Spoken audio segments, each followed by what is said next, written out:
Le 13 octobre 2025, le monde s'est figé. Le Burkina Faso annonce la construction du plus grand barrage hydroélectrique de son histoire. Un chantier de 500 millions de dollars mené avec la Russie sur le fleuve Black Volta. Ce projet téméraire oscille entre l'espoir d'indépendance énergétique et le risque écologique, promettant lumière et tension à la fois. Mais jusqu'où le président Ibrahim Traoré pourra-t-il porter cette ambition sans éveiller la colère du fleuve et de la nature? Sous le soleil du Sahel commence une bataille où l'électricité devient symbole de renaissance et d'audace. Derrière l'annonce, une promesse se précise: libérer le Burkina Faso de la dépendance énergétique et transformer un fleuve en levier national. Le barrage prévu sur le Black Volta, financé à 500 millions de dollars, doit apporter de l'électricité fiable à 2,5 millions d'habitants, des villes aux villages oubliés. Le projet inclut des lignes de transport, des réseaux de distribution et des programmes communautaires afin que l'énergie atteigne écoles, hôpitaux et ateliers. Il s'agit d'un pari sur la souveraineté articulant ingénierie, écologie et retombées sociales mesurables. Partenariats et turbines russes apportent expertise. Gouvernance et transparence devront suivre. Des inquiétudes persistantes. Impact sur les écosystèmes, déplacement, gestion saisonnière de l'eau, arbitrages régionaux. Chaque kilowatt promis sera jugé à l'aune de la compensation, de la protection de la biodiversité et de la participation locale. Si la planification tient, le Burkina Faso gagnera lumière, emploi et capacité technique durable. Sinon, la facture écologique, sociale et diplomatique s'alourdira. Cette énergie peut-elle éclairer l'avenir sans assombrir la nature? Les panneaux solaires intégrés pourront accroître la capacité, consolidant l'équilibre production, irrigation et gestion locale. C'est l'épreuve décisive. À peine 3 jours après l'annonce du 13 octobre 2025, les premiers plans techniques du barrage du Black Volta ont révélé une surprise. La structure prévue couvrirait plus de 200 km², un réservoir presque 2 fois supérieur aux estimations initiales. Cette expansion, présentée par le gouvernement comme une optimisation énergétique, marque en réalité le point de bascule du projet. Derrière la mise en scène d'un chantier national se cache une équation complexe mêlant ambition, diplomatie et contraintes climatiques. Sous l'impulsion d'Ibrahim Traoré, l'État burkinabé a choisi de financer 40% du projet avec ses propres fonds, le reste provenant d'un partenariat technique et industriel russe. Les ingénieurs de Moscou ont fourni turbines, modèles de flux et protocoles de résilience face aux crues saisonnières. Cette alliance atypique replace le Burkina Faso dans une cartographie géoéconomique nouvelle, un carrefour où l'Afrique de l'Ouest teste l'équilibre entre indépendance et interdépendance. Sur le terrain, les études géologiques s'enchaînent, les premières zones de relogement s'organisent et les formations techniques débutent pour des centaines d'ouvriers. Dans les villages de Bamfora et Bobo-Dioulasso, l'arrivée des équipes russes suscite curiosité et prudence. Promesse d'emploi pour les uns, inquiétude écologique pour les autres. Les économistes y voient un tournant stratégique.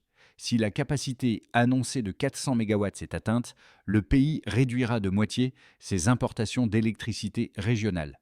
Mais le défi dépasse la seule énergie. Le projet pourrait remodeler les équilibres agricoles du sud-ouest, redistribuer les ressources en eau et influencer les flux commerciaux vers le Ghana. Dans les couloirs diplomatiques d'Abuja et d'Accra, les discussions sur la régulation du fleuve se multiplient.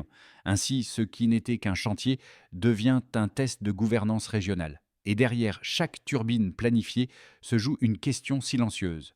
Combien de stabilité politique un rêve d'indépendance peut-il soutenir? Au cœur du projet, un visage revient sans cesse, celui de Mariam Ouedraogo, ingénieure hydrologue formée à Ouagadougou, désormais responsable du suivi environnemental du barrage. Elle parcourt les rives du Black Volta, carnet en main, traduisant en chiffres les effets d'un rêve national. Son équipe mesure chaque variation du débit, chaque migration d'oiseaux, chaque signe de déséquilibre dans les sols. Sous la supervision directe d'Ibrahim Traoré, Mariam incarne la nouvelle génération de cadres burkinabais appelés à transformer la vision politique en savoir technique.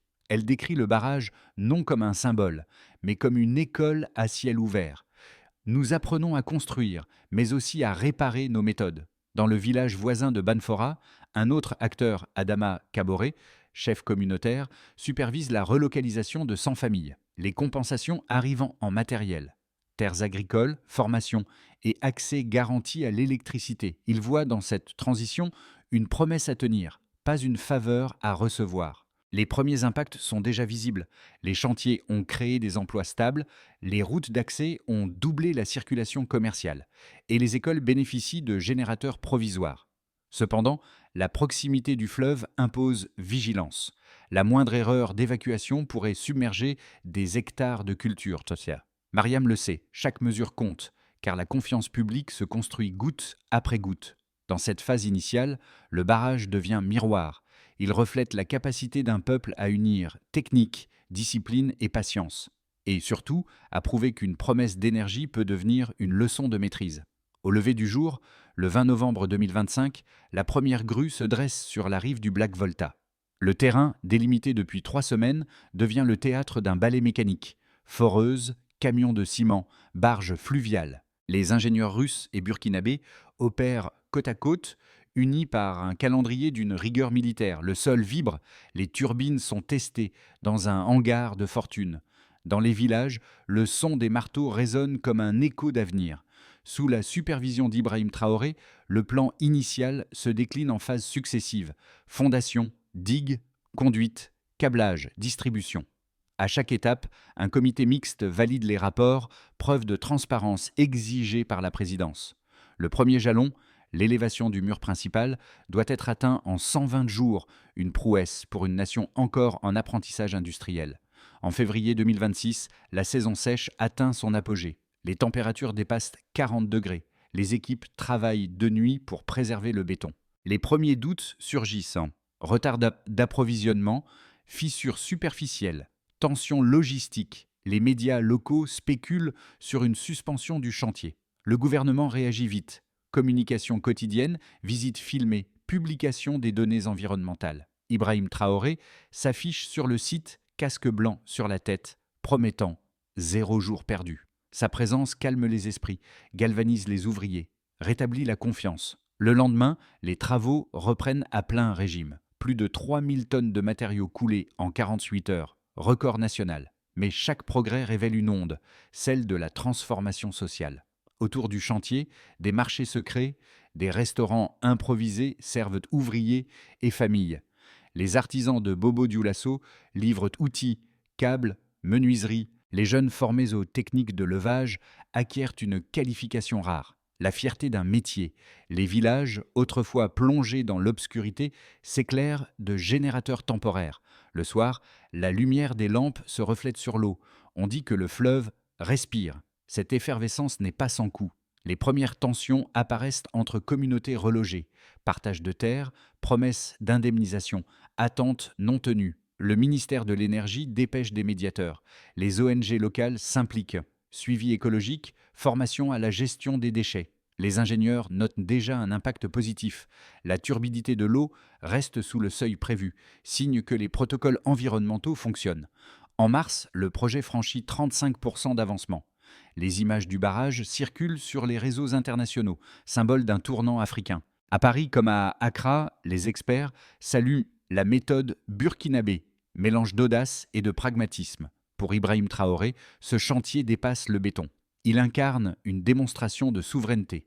Il déclare à la télévision nationale « Chaque goutte de ce fleuve raconte la patience d'un peuple ». Dans le grondement des machines, on devine la portée historique. Le pays n'est plus simple observateur du progrès mondial, il en devient acteur. Et désormais, une question traverse chaque regard. Combien de nations rêvent encore de ce pouvoir tranquille, celui de maîtriser leur propre lumière ? Avant 2025, le Burkina Faso importait près de 47% de son électricité. Depuis la mise en service partielle du barrage du Black Volta, cette dépendance est tombée à 22%. Le différentiel libère des marges budgétaires, réduit l'exposition aux pannes régionales et clarifie la planification. Autrement dit, le pays passe d'un achat subi à une production pilotable, mesurée, progressive. La centrale livre actuellement 410 MW sur 550 prévus. Cette montée en puissance est volontaire, afin d'absorber l'apprentissage industriel sans rupture. 12 000 panneaux solaires flottants complète le profil, lissant la fourniture lors des étiages saisonniers. En d'autres termes, la combinaison hydrosolaire réduit la variabilité horaire, stabilisant la tension moyenne distribuée. Cela entraîne que les villages isolés reçoivent une alimentation plus régulière pendant la saison sèche.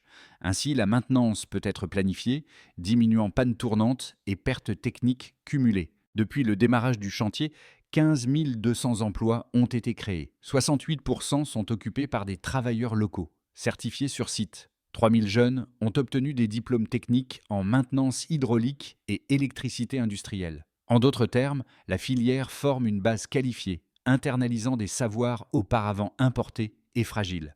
Cela entraîne que l'économie locale retient la valeur, circulant par salaire, consommation et ateliers spécialisés. Ainsi, la mobilité sociale s'accélère, transformant la qualification en capital professionnel transférable. Le réservoir d'environ 200 km² irrigue 30 000 hectares cultivés. Les rendements moyens sur 1000 sorgho et coton progressent d'environ 35%. Les exports saisonniers vers le Ghana et le Niger réapparaissent, soutenant des revenus ruraux. En d'autres termes, l'irrigation stabilise les cycles de croissance, amortissant les chocs pluviométriques récurrents. Cela entraîne que les producteurs investissent, améliorant semences, outillage et accès aux circuits commerciaux. Ainsi, les recettes communales augmentent, finançant écoles, pistes et dispensaires périphériques. Pour Ibrahim Traoré, chaque mégawatt rendu visible devant le Parlement vaut mandat. Les graphiques, publiés mensuellement, servent de boussole partagée entre ingénieurs et citoyens. Cette transparence, encore perfectible, réduit la rumeur et renforce l'acceptabilité du chantier. Les partenaires russes fournissent turbines, modèles hydrauliques et protocoles de résilience aux crues. Les agences nationales vérifiant instruments qui recoupent afin de préserver la souveraineté décisionnelle. La coordination régionale, notamment avec Accra et Abidjan, normalise le débit transfrontalier pendant l'étiage. 15% des foyers ruraux demeurent non connectés au réseau principal. Des groupes électrogènes temporisent, mais renchérissent l'énergie pour les plus modestes. Les corridors biologiques limitent l'impact. Cependant, les suivis faune-flore doivent durer. L'endettement reste gérable si les gains d'exportation couvrent la maintenance lourde. La formation continue conditionne la qualité. Sans elle, la courbe d'apprentissage s'érode. Les protocoles de sécurité inondation exigent des exercices publics réalistes, répétés et évalués. Les coûts unitaires baissent, améliorant l'accès. Un dialogue transfrontalier réduit friction et incertitude. Arbitrage plus clair. Ce tableau raconte une histoire prudente, documentée, mais résolument ascendante. Le Burkina Faso avance, preuve par les chiffres, vers une autonomie crédible. L'électricité ne se mesure plus uniquement en kilowatts, mais en confiance. Et cette confiance grandit lorsqu'un pays transforme des promesses en routines vérifiables. Deux visions s'affrontent autour du barrage du Black Volta. La première, soutenue par les institutions africaines et plusieurs économistes, affirme qu'il s'agit d'un modèle d'émancipation énergétique, un projet capable d'assurer la stabilité régionale tout en stimulant une économie verte. La seconde, défendue par des ONG environnementales et certains experts européens, voit dans cette ambition une bombe à retardement écologique et financière. Entre promesses d'autonomie et menaces de déséquilibre, la controverse révèle les fractures d'un continent en mutation. Les partisans du projet soulignent que le Burkina Faso a, pour la première fois, investi massivement dans un actif productif durable. Selon le ministère de l'Énergie, l'infrastructure génère déjà 410 MW et pourrait alimenter 2,5 millions de personnes d'ici 2027. Ils mettent en avant un effet d'entraînement économique. 15 000 emplois directs, plus de 3 000 jeunes formés et une réduction de moitié des importations électriques. À leurs yeux, Ibrahim Traoré a su transformer une dépendance structurelle en levier de souveraineté, prouvant qu'un État africain peut conduire un chantier majeur sans tutelle étrangère. Le barrage serait donc l'acte fondateur d'une gouvernance plus adulte et d'une croissance internalisée. Les critiques, eux, rappellent que le coût de 500 millions de dollars équivaut à près de 6% du PIB national. Ils redoutent une dette étalée sur 20 ans et une fragilité climatique. L'évaporation du réservoir, les migrations de faune, la sédimentation rapide. Certains estiment que la puissance installée restera sous 80% en période sèche, limitant la rentabilité. D'autres soulignent les risques géopolitiques liés à la présence technique russe et au contrôle transfrontalier des eaux. Pourtant, l'épreuve des faits nuance ces inquiétudes. Les audits trimestriels publiés en 2026 confirment une performance supérieure aux prévisions, des indicateurs écologiques stables et une transparence budgétaire inédite. Le partenariat russo-burkinabé reste encadré par des clauses de réversibilité garantissant la propriété nationale. Ibrahim Traoré a, jusqu'ici, équilibré ambition et prudence. Il ne vend pas un rêve, il mesure un progrès. Les chiffres parlent et les faits défendent mieux qu'un discours la thèse d'une Afrique capable de maîtriser son destin. La bascule est là. En juin 2026, la première turbine du barrage tourne à pleine capacité, 3 mois avant le calendrier officiel. L'événement, d'abord technique, devient politique. Il symbolise la première victoire concrète d'un pari jugé impossible. Les images circulent partout. Une eau disciplinée, un ciel clair, des ouvriers applaudissant. Ibrahim Traoré y apparaît brièvement, casque en main, saluant le travail collectif d'un peuple. Ce moment n'est pas seulement une inauguration, c'est une démonstration, celle d'un pays capable d'atteindre un jalon industriel sans dépendance extérieure directe. La révélation vient des chiffres publiés le lendemain. Le rendement de la turbine 1 dépasse de 7% les simulations russes. Les ingénieurs parlent d'un alignement idéal. Les observateurs, eux, évoquent un symbole géopolitique. À Accra et Abidjan, les ministères suivent le débit du Volta noir avec attention. Aucune variation alarmante n'est constatée. Pour la presse africaine, le Burkina Faso vient de franchir un seuil psychologique, celui où le doute cède la place à la maîtrise. Mais ce succès ouvre un nouveau chapitre. Désormais, le défi n'est plus de construire, mais de durer. Et dans ce mot « durer » se cache tout l'avenir du projet. 8 mois après l'inauguration officielle, le barrage du Black Volta alimente près de 75% du territoire national. Les coupures électriques, autrefois quotidiennes, se raréfient en score moins de 10 heures de rupture mensuelle contre 40 avant 2025. Les industriels révisent leurs prévisions de production à la hausse de 25%, tandis que les revenus fiscaux liés à l'énergie augmentent de 12%. Le Trésor public enregistre les premiers excédents de recettes énergétiques depuis l'indépendance. Pour Ibrahim Traoré, ces chiffres confirment que l'investissement n'était pas une fuite en avant, mais une stratégie de solidité nationale. Les entreprises du secteur secondaire profitent de la stabilité électrique pour moderniser leur chaîne de production. À Bobo-Dioulasso, une usine de textile locale produit désormais en continu, réduisant les importations de coton traité de 40%. Les zones industrielles de Koudougou et Banfora attirent de nouveaux investissements privés en équipements solaires, briques éco-énergétiques et panneaux de stockage. Les micro-entreprises artisanales bénéficient de tarifs électriques plafonnés et de crédits techniques subventionnés par le Fonds Énergie. Les analystes régionaux parlent d'un effet rétro-industriel. La production locale récupère une valeur que le pays exportait autrefois sous forme brute. Dans les villages autour du réservoir, la transformation est tangible. Les écoles fonctionnent désormais jusqu'à la tombée de la nuit et les centres de santé conservent leurs vaccins à température constante. Plus de 2,5 millions de personnes accèdent à une électricité fiable, dont 500 000 pour la première fois.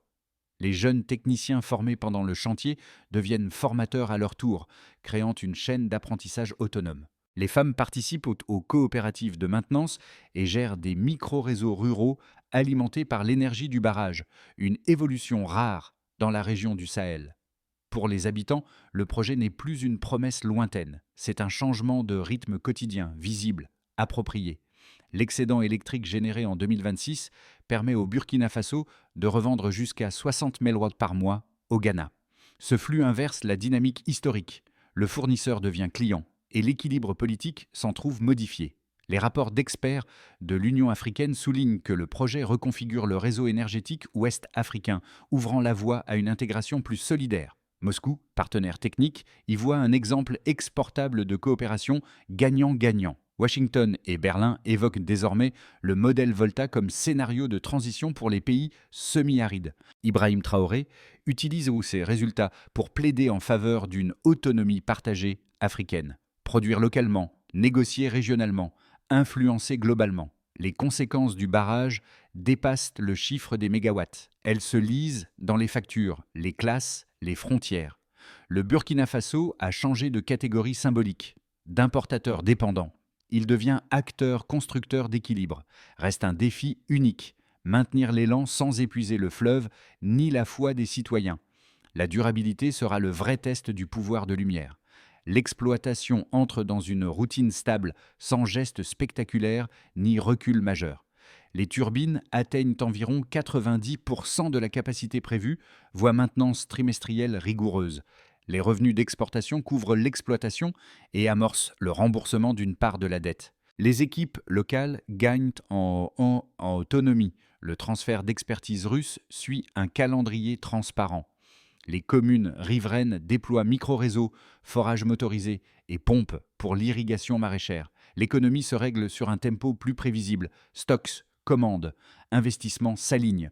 Dans ce scénario, le gouvernement d'Ibrahim Traoré privilégie la continuité, les livrables et la sobriété budgétaire.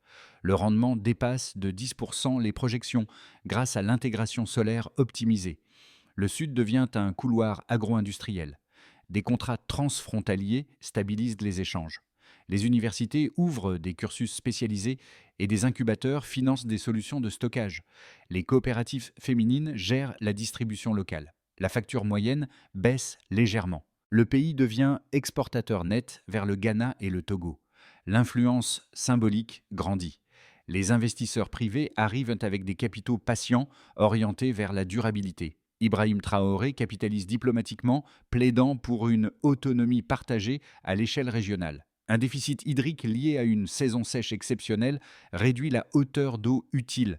La production recule, les coûts d'entretien augmentent, la renégociation de la dette s'impose. Des ONG signalent une pression accrue sur certains habitats. La séquence médiatique s'enflamme. Des retards administratifs pèsent sur les raccordements ruraux. La perception publique se dégrade.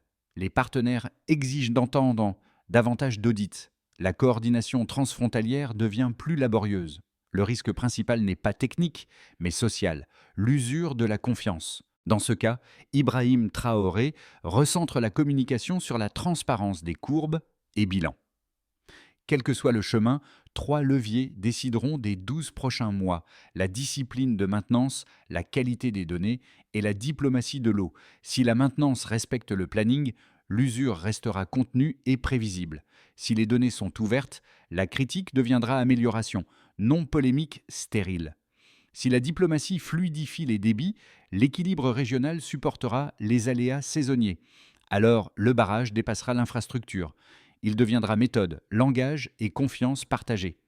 Dans l'hypothèse médiane, le pays gagnera surtout du temps utile, celui où s'installent les routines, les repères communs et la capacité d'apprendre vite, réparer mieux, puis transmettre sans bruit une compétence devenue collective, durable. La transformation la plus visible du Burkina Faso ne se lit pas seulement sur les cartes d'énergie, elle s'entend dans le quotidien. À Banfora, les soirs autrefois plongés dans l'obscurité vibrent désormais du bruit régulier des ventilateurs et des radios communautaires.